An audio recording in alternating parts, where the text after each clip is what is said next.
Hey there, Jennifer Bell here. Today's video is going to be about Medicare and veterans benefits. Now these are two different worlds, and so I want to get into a little bit of an explanation of how the two differ. Now VA benefits are going to come to you because you're a veteran, and thank you so much for your service. That comes from the bottom of my heart. I really mean it. I come from a couple of generations back, my grandfather and my uncle and my cousin, all military, so thank you so much.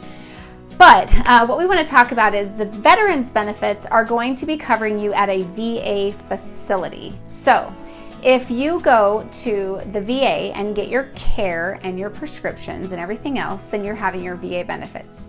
If you ever needed to use a civilian hospital, I know that there are specific times in which your VA coverage would cover you outside of the VA, and I know that you've received some sort of a list and know how that works for you. So make sure you understand that.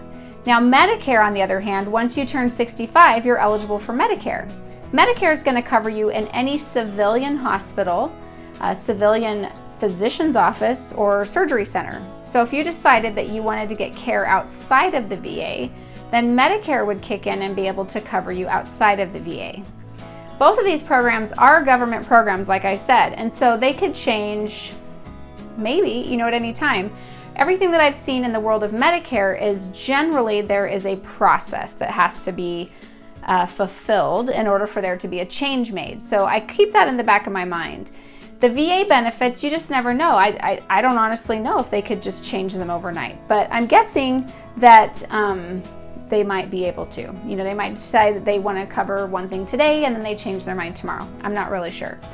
But what I would say is that when you have coverage from the VA and you go to a civilian hospital, if you also had Medicare in place, that would act as a cushion, right? It's like a safety net to know that, yeah, I do have coverage at this hospital. So even if the VA decided not to pay, then I would still have Medicare that would help me. Now, something else to consider, a couple of years ago, we had a client who had over $20,000 in bills at a civilian hospital because the VA wouldn't pay, and this person opted not to go on Medicare. So that is something that you definitely want to keep in your mind. Something about Medicare. So Medicare Part A is generally free because you've contributed to Medicare. Now you get Medicare Part A free if you've worked in the United States for 40 quarters or more. So if you have Part A for free, that's great. Part B does have a monthly premium, and the only way that you could avoid paying that premium is if you qualified for Medicaid, which is governed by your state, to see if your state has any financial aid they can help you with on that. So basically, people will say, hey, I've been using the VA my whole life, or it feels like it, right? That's the only place I go. Why would I need to pay for Medicare? Because they see that as an added out-of-pocket expense, and it's right around $150 a month. So I can totally sympathize with someone not wanting to pay that extra money when they only go to the VA. What it does is it opens up a world of options for you. So it gives you the added protection. If the VA doesn't cover you outside of the VA system, you have something in place that does. It also gives you potentially some added benefits. So if you were to go on Medicare and then you didn't want to pay anything else to have additional insurance, Medicare Advantage plans can cost zero in addition to what you pay for Medicare Part B. And Medicare Advantage plans can give you some really cool added benefits that you don't have otherwise.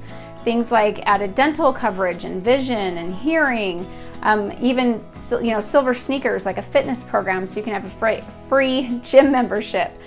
They also have some programs that have free transportation to medical appointments, and then others that give you over-the-counter credits, which means that every 3 months you can actually get credits towards over-the-counter items. So these plans can really beef up your benefits. I really just want you to think about how your VA works in relation to Medicare. If you do delay starting Medicare because of VA, the VA does not serve as what we call credible coverage in the eyes of Medicare. And what that means is they can assess a late enrollment penalty to Medicare Part B premium. And make sure you watch my video on that, because that will take another 5 minutes to talk about. But check that out. And so the VA doesn't serve as credible coverage, which means if you delay starting Medicare Part B, you're going to have a penalty later. Now, the crazy and confusing thing is that the VA does count as credible coverage for Part D, which is the prescription drug plan coverage. So you can use the veterans benefits for your drug coverage and not be penalized with a late enrollment penalty on that end of it. Now, as always, if you ever have any questions that are just personal to you, I am happy to answer those. You could email me or call me.